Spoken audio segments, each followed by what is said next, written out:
The phone buzzed at midnight, and the sound was so small it almost didn't exist. Yet it cut through the silence like a blade. Daniel Kraus opened his eyes in the dark, already annoyed, already certain it was nothing important. His penthouse was quiet, high above the city, where even noise had to work hard to reach him. He reached for the phone without sitting up, without care, without expectation. Then he read the first line. His breath stopped, not slowed. Stop, because the message was not polished. It was not careful. It was not meant to be seen by someone like him. It was desperate. It was breaking. And it said more in 2 sentences than most people ever dared to say out loud. Across the city, deep below street level. In a basement room that smelled of old paint and damp walls, Aisha sat on the edge of her bed with her phone still glowing. In her hands, her eyes were wide, her fingers were numb. She knew, the moment she saw the name at the top of the screen, she knew she had ruined everything. Her chest tightened as if the air had been pulled from the room. She didn't scream. She didn't cry. She just stared. Because when you've lived your whole life knowing one mistake can cost you everything, panic doesn't explode. It sinks. Quietly, heavily. She had meant to send that message to a friend, someone safe, someone poor like her. Instead, she sent it to the last person on earth who should ever see her like this. The message sat there between them. Now, words written in the dark. Words she had typed while shaking, while listening to the radiator knock. While an eviction notice lay folded on the floor beside her bed. She had written about the landlord's final warning. About how she had asked for more time and been laughed at. About how her paychecks disappeared before they even reached her hands. About skipping meals so her mother could eat when she visited. About being tired of pretending she was okay when she wasn't. She had written that she was scared, that she didn't know how much longer she could hold on. She had pressed send because she needed someone to hear her. And now the wrong person had heard everything. Daniil sat up slowly, the sheets falling from his chest. The city lights spilled through the tall windows, painting his walls in gold and white. He read the message again. And again. Each time, slower. Each time, heavier. He knew the name. Of course he did. Aisha, the woman who cleaned his office floors at night. The one who always kept her head down. The one who said good evening, sir, even when he barely nodded back. He had never learned her story because he had never thought to ask. In his world, people like her existed to pass through, not to be understood. Lanaha Payne sat in his hands, glowing on his screen, refusing to be unseen. Downstairs, Aisha stood up and began pacing the small room, careful not to wake the neighbors through the thin walls. Her heart beat in her ears. She imagined Daniel's face when he read it, the way his mouth might curl, the way his eyes might harden. She imagined him showing it to someone, laughing, saying, "Can you believe this?" She imagined losing her jaw, losing the last thing, holding her up. Shame burned hotter than fear. She told herself she should have known better. Should have stayed silent. Silence had always been safer. Silence was how she survived. Daniel walked to the window and looked down at the city that had given him everything. He had grown up poor once, or at least, that's the story he told himself. He remembered struggle, but from a distance now, like a movie he had watched long ago. He believed money had solved the hard parts of life. That discipline and effort were all anyone needed, that if people failed, it was because they didn't push hard enough. That belief had kept his conscience clean. Until now. Because the message in his hand did not sound lazy. It sounded exhausted. He scrolled back to the beginning. His thumb hovered. Delete. Ignore. Pretend this never happened. That was the easy path. The clean path. The path men like him took every day without thinking, but something held him there. Maybe it was the rawness of her words. Maybe it was the fact that she hadn't tried to impress. She hadn't asked him for money. She had just told the truth. And truth has a way of breaking through even the thickest walls. Aisha sat back down on the bed and finally let her head fall into her hands. Her shoulders shook, but no sound came out. She thought about her mother's voice telling her to be strong. About all the times she had smiled through disrespect. About every night she scrubbed floors that never stayed clean. In buildings she would never be invited to live in. She had worked hard. Harder than most people, Daniel knew. And still, she was here. One message away from losing everything. That was the part that hurt the most. Not just the mistake. The proof that effort didn't always protect you. Daniel placed the phone on the table and poured himself a glass of water, though his mouth was dry. He told himself this wasn't his problem. He had employees for a reason. Boundaries mattered. Professional distance mattered. Yet the image of Aisha came to him, not as the quiet cleaner, but as the woman behind the words. Afraid. Cornered. Alone. He picked up the phone again. The silence in the room felt louder than any sound. The city below kept moving, unaware that something fragile was hanging in the balance. Minutes passed. Then, more. Aisha stared at her phone, waiting for it to buzz again. Every second felt like a judgment. She imagined different futures unfolding with every breath. One where she was fired by morning, one where she was confronted and shamed, one where she was ignored completely, left to drown in her own confession. Her stomach twisted. She told herself she would accept whatever came, that she had no right to ask for mercy from someone with so much power over her life. Daniel finally typed 3 words. Deleted them. Typed again. Deleted again. Words felt dangerous. Words felt dangerous now. Too sharp. Too revealing. He realized how little he knew about responding to pain when it wasn't wrapped in politeness. He realized how often people like Aisha carried their suffering quietly so people like him could remain comfortable. The message had done more than interrupt his night. It had interrupted his certainty. Aisha lay back on the bed and stared at the ceiling, watching a crack that ran like a thin line across the paint. She had seen that crack grow over the years, just like the pressure inside her. She whispered a small prayer, not for money, not for rescue, but for dignity, for the chance not to be crushed by one mistake, up in the penthouse. Daniel stood motionless, phone in hand, city lights reflected in his eyes. He thought he understood control. He thought wealth protected him from moments like this. But the truth was simple and unsettling. One wrong message had slipped past all his defenses. And somewhere deep inside, something had already shifted. Neither of them knew what would come next. Only that the silence between them was heavy. At once broken, nothing would ever feel the same again. The message came at dawn, sharp and bare, like a knock that wasn't asking to be answered. Come to my office. 3 words. No greeting, no context, no mercy. Aisha read it once and felt her stomach drop. She read it again and felt the heat rise to her face. By the 3rd time, her hands were shaking. This was it. This was the moment the ground gave way. She stood in the small bathroom of her basement apartment, staring at her reflection, telling herself to breathe, telling herself to stand straight, telling herself not to look like someone who was already losing. He dressed slowly, carefully, choosing clothes that hid how little she had slept, barred confidence, worn-out shoes, polished just enough to pretend. As she stepped onto the bus, the city looked different in the morning light. Colder, harder. People moved fast, eyes forward, as if stopping for even a second might cost them something. She held the pole as the bus lurched forward and tried not to imagine what waited for her at the end of the line. She told herself she would speak clearly. She would explain. She would keep her dignity. But fear has a way of shrinking plans. The building rose from the sidewalk like it didn't belong to the same city as her. Glass and steel. Clean lines. Guards at the door who looked through her before they looked at her. When she said Daniel, Cross's name, eyebrows lifted just a little. The elevator ride was silent, the numbers climbing faster than her heart could keep up.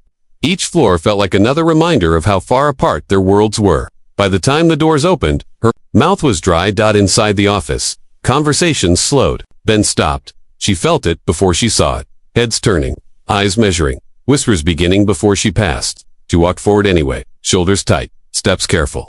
This place was everything she wasn't. Bright, open, confident. She felt small the way you feel when you've stepped somewhere you were never meant to be invited. The receptionist didn't smile, just pointed. Daniel was already standing when she entered. No greeting, no chair offered. He held his phone in his hand like evidence. The room felt colder than the hallway. He didn't waste time. Explain this, he said, lifting the screen so she could see the words she wished she could erase from the world. His voice was calm, controlled, the kind of calm that comes from never being afraid of the answer. Aisha opened her mouth, but nothing came out. Her throat closed, her thoughts tangled. She tried again. Still nothing. The silence stretched, heavy and embarrassing. Finally, the words broke free, uneven and rushed. She apologized. Once, twice, too many times. She said it was a mistake, that she hadn't meant to send it, that she wasn't asking for anything. Her voice shook as she talked about the eviction notice, the final warning taped to her door. She talked about her mother's illness, about the pills that cost more each month, about the hours she worked without complaint because complaining never helped. She spoke fast, afraid that if she slowed down, she might fall apart. Daniel listened. He didn't interrupt. He didn't raise his voice. He watched her the way he watched charts and numbers, as if the truth would reveal itself if he stayed still. Long enough. In his mind, struggle had always been something you passed through on the way to success. Temporary, fixable. He believed hard work was a straight line. If you stumbled, you got back up. If you failed, you tried again. He didn't hear the parts of her story that didn't fit that belief. He heard effort. He heard bad luck. He heard inconvenience. He didn't hear the wait. When she finished, the room was quiet again. Daniel set the phone down and reached for a folder on his desk. I can offer you a loan, he said, sliding it toward her. His tone didn't change. Short term. Clear. Terms. You'll pay it back. He tapped the folder once. This is business. Aisha stared at the papers. Numbers stared back. Conditions. Deadlines. Consequences. It was help, but it wasn't kindness.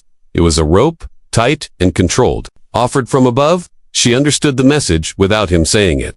This was the only option. She nodded because shaking her head wasn't an option at all. Pride folded in on itself. Dignity bent just enough to survive. As she signed, her hand trembled. Each line felt like a small surrender. She told herself this was temporary. That she would get through it. That surviving today mattered more than how it felt. Daniel watched her sign and felt a quiet sense of order return. Problem addressed. Solution provided. He told himself this was fair. That he hadn't ignored her. That he had done more than most would. He didn't notice how her shoulders had dropped, how her eyes no longer searched his face. When it was over, he nodded toward the door. No handshake, no closing words. Aisha gathered the papers and turned to leave. The walk back through the office felt hunger. Whispers followed her like a shadow. Lucky, someone said softly. She caught his attention. Another voice murmured. She kept her eyes forward. Luck didn't feel like this. Luck didn't make your chest hurt. Luck didn't make you feel owned. Outside, the city noise rushed back in. Cars, voices, life. Moving on. Aisha stood on the sidewalk for a moment, holding the folder tight against her chest. She had help now. On paper. But inside, something felt thinner, more fragile than before. She had been seen, finally, and somehow she felt more invisible than ever. Upstairs, Daniel stood by the window and watched her disappear into the crowd. He told himself he had handled it well. That he had been firm but fair. That this was how the world worked. Still, something tugged at him. The look in her eyes when she signed. It wasn't relief. It wasn't gratitude. It was resignation. The kind that comes from knowing you've been cornered politely. He turned back to his desk, but the room felt different now. Quieter. The injustice wasn't loud. It didn't shout or break things. It sat quietly in the space between intention and impact, and for the first time, Daniel felt the uneasy sense that doing something wasn't the same as doing the right thing. Outside, Aisha blended into the city, carrying a solution that felt like a burden. Neither of them knew it yet, but the balance between them was already shifting, slow and silent, towards something neither could control. Daniel sat in his office, the afternoon sun streaking the room with gold, but it brought no warmth. He was supposed to be finishing reports, signing papers, moving through the day like he always did, but the words he'd overheard lingered. Two of his executives, leaning against the edge of the conference table, had been joking just before he entered. Jokes about Aisha, about how easy it was to control someone desperate, how predictable they became when they had nowhere to turn. Their laughter had been light, casual, careless, but it hit Daniel like a hammer. The kind of hammer that cracks bones silently. He felt a hollow ache in his chest. This wasn't just talk. This was the world he'd built around him. A world that punished people quietly, invisibly. And he had never noticed until now. That night, he couldn't sleep. He tried. He closed his eyes. But the image of Aisha's tired eyes, the way she had signed the contract with hands that shook, wouldn't let him rest. He picked up his phone and found the original message again. He read it slowly, line by line. And for the first time, he did not read it as a millionaire. He read it as a human. He read it as someone who had felt fear, desperation, humiliation. The words were raw. They were honest. They were not the cry of laziness. They were a lifeline thrown into a storm that no one had cared to calm. And suddenly, Daniel felt small. He felt exposed in a way his wealth had never allowed. The next morning, he did something that surprised even himself. He left the office early. He didn't call her. He didn't announce his arrival. He followed. He followed her quietly, keeping a distance, careful not to be seen. He watched her leave her day job, a place that barely paid enough for her to keep the lights on at home. He watched her board a bus, then another, the city unfolding around her like a maze she had no choice but to navigate. He saw her hand a small bag of food to a neighbor's child before stepping into her own building. A small act, almost invisible, but it struck Daniel harder than any business deal ever had. She wasn't lazy. She wasn't careless. She was surviving. And the illusion he had carried of control, of order, of people fitting neatly into before his eyes, he couldn't stop thinking about her past. He dug deeper, quietly. He found records, stories, pieces of her life she had never shared. Aisha wasn't unskilled. She wasn't powerless. She had been a community organizer, someone who fought for others, someone who had taken on corrupt landlords and systemic injustice, and she had lost everything. Blacklisted, silenced, broken by a system designed to protect people like him.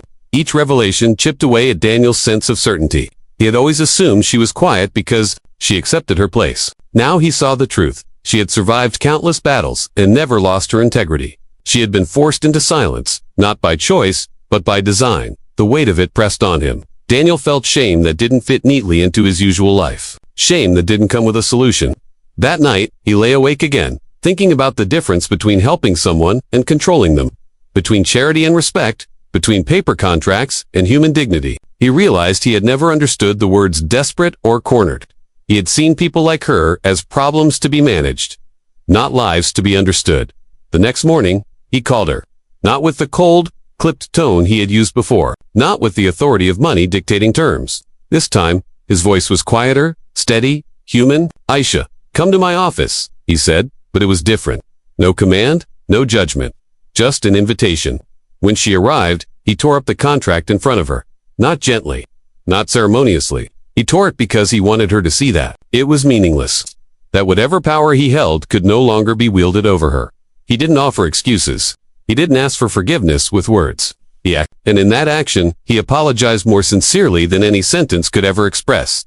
He offered her something new. Not charity, not control, disguised as help, partnership, resources to do the work she had always wanted to do, autonomy, respect. He placed the power back in her hands, and she stood there, watching, measuring, taking in the gesture without flinching. She didn't smile. She didn't nod in gratitude. She simply straightened her back, lifted her chin, and stepped into the space he had never given her before. The balance had shifted. The scales had finally started to level. For Daniel, the realization was frightening. The original message, the one he had read in the dark months ago, hadn't exposed weakness. It hadn't made him feel pity. It had exposed his blindness, his inability to see what was right in front of him. His failure to recognize resilience, strength, and dignity because they didn't fit neatly into his understanding of the world. He had assumed power was always on his side, that control was a right. He had been wrong. Aisha moved through the office differently that day. She was no longer the quiet cleaner who avoided attention. She carried herself as someone who had endured injustice and emerged with integrity intact. She spoke briefly to staff, gave instructions, and then left. Her voice was steady, calm, unshaken. Daniel watched her go and felt the first twinge of fear he had known in years. Fear not of her actions, but of the truth she represented. That life, dignity, and human worth could not be bought or controlled. That they could only be acknowledged. Outside the building, Daniel walked to the window and watched the city as she disappeared into it. The buses she took, the streets she navigated. The tiny acts of care she performed along the way, they all told a story of survival and courage he had never seen. And he knew, deeply, that nothing in his world could undo that lesson. The power he had so carefully measured and wielded now felt fragile, subject to the quiet, unyielding strength of someone he had once underestimated. For the first time, Daniel understood that being wealthy didn't mean being right. Being powerful didn't mean being wise. And understanding didn't come from listening. Alone it came from seeing, from witnessing, from stepping outside oneself long enough to truly notice the lives of those we claim to help. Aisha returned to her apartment that night, carrying groceries. For herself and the neighbor's child, her back straight, her eyes forward. She didn't know the changes that had begun in Daniel. She didn't know that the world she had always navigated alone was now being reconsidered by someone with the power to change it. She only knew she had survived yet another day. And that survival carried its own quiet victory. The camera lingers on Daniel's office. Empty now, sunlight fading. The contract pieces lie scattered across the desk, torn but visible. The sound of the city hums through the window. He sits, silent, staring at nothing and everything at once. He has learned something fundamental and terrifying. True strength is not measured in wealth, in control, or in domination. It is measured in the ability to see what has always been present, to acknowledge it, and to act with integrity. The message that started it, all the one sent by accident, the one that should have been ignored, has done more than disrupt his life. It has redefined it, and the story doesn't end here. It is only beginning. Because now, Daniel knows, power without understanding is empty. Control without empathy is fragile. And the human heart, once seen, cannot be unseen. The silent truth, buried beneath years of survival, has emerged. And it carries the weight of justice, of recognition, and of dignity that no contract, no office, no wealth can ever take away. This is the moment where the world shifts, where one person's resilience forces another to confront himself, where a simple message becomes a mirror, reflecting the blindness of the privileged.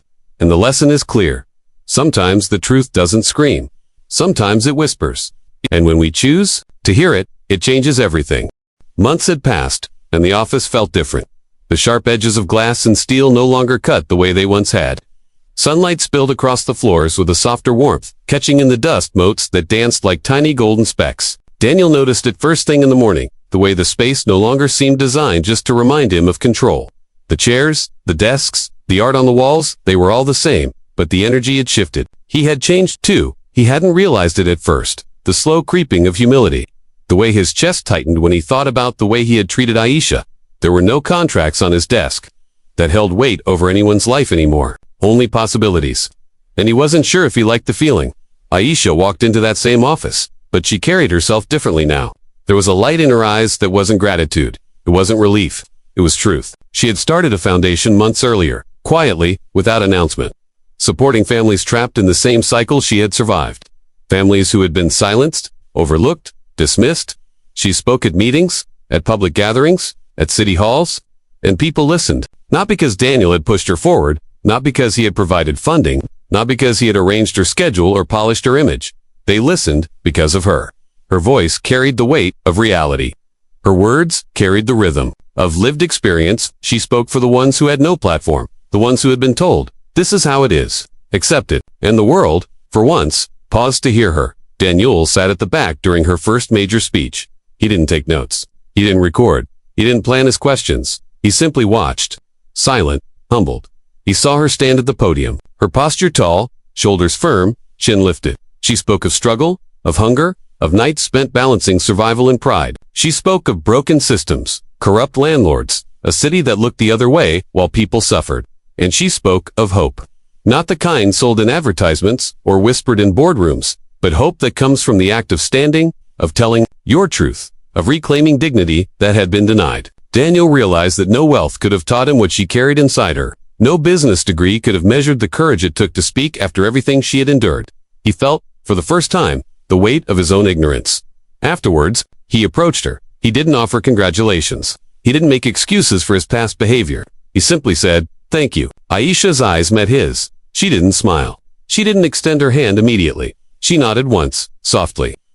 And then she said, "I didn't need saving. I needed respect." The words were quiet, but they landed harder than any check, any contract, any favor he had ever offered. Daniel carried them with him long after the applause faded, long after the lights dimmed, long after the room emptied. They were heavier than any profit margin he had ever calculated. He felt them in his chest. Deep, persistent, real.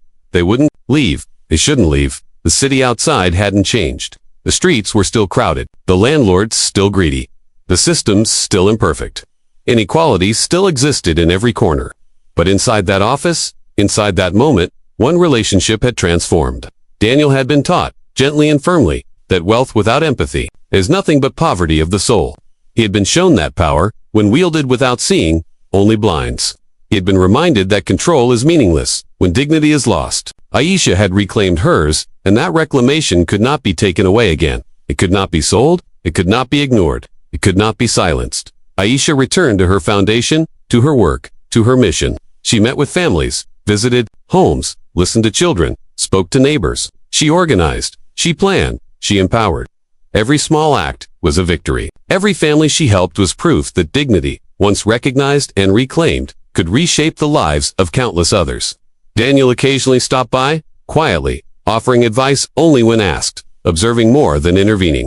He had learned restraint. He had learned to listen. He had learned that the right response often came in silence, in acknowledgement, in stepping aside to let someone else lead. And yet, neither of them forgot how it began. That small, trembling message.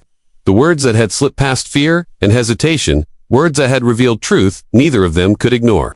The phone sat on a shelf in Daniel's office. The screen cracked along one corner. He had never deleted the thread. He didn't need to. It was a reminder. One wrong message had disrupted a life.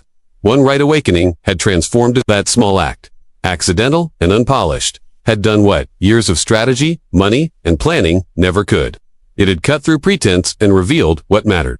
Sometimes, Daniel thought, the greatest mistake isn't sending the wrong message. It's living a lifetime without ever truly seeing the people beneath you. Aisha had shown him that, and he would never forget it. He had seen power for what it could be. Not control, not domination, not leverage. Real power was in the choice. To respond when humanity interrupts your comfort. When life pushes through the edges of your privilege and demands to be acknowledged. When dignity stands firm and refuses to be erased. That is power. That is influence. That is transformation. As the city hummed outside, Aisha prepared for another meeting, another home visit, another small battle in the quiet war she fought for respect and survival. Daniel watched from the office window for a moment, and then turned back to his desk, lighter somehow, though the lesson weighed heavily on him still. Neither of them needed to pretend anymore. The roles had shifted, the truth had been revealed. The system had not changed entirely, but two people had. One had reclaimed her life. One had reclaimed his vision of humanity. The camera lingers on. The phone. That same thread. One wrong message. One right awakening. Aisha's words. Daniel's realization. The quiet power of dignity. They intersected there. Forever frozen. A reminder of how fragile assumptions can be and how necessary it is to listen, to see, to respect. The lesson is simple. It is harsh. It is quiet. And it is profound. Real power is not what you control. Real power is what you do when confronted with the humanity you cannot ignore. Respect cannot be bought. Dignity cannot be borrowed. And one person's courage, spoken softly, can change the course of many lives, including your own. The story ends not with fanfare, but with awareness. Not with applause, but with reflection. And as the lights of the city fade into night, the truth remains. Dignity, once reclaimed, rewrites the rules, and no amount of wealth can undo it.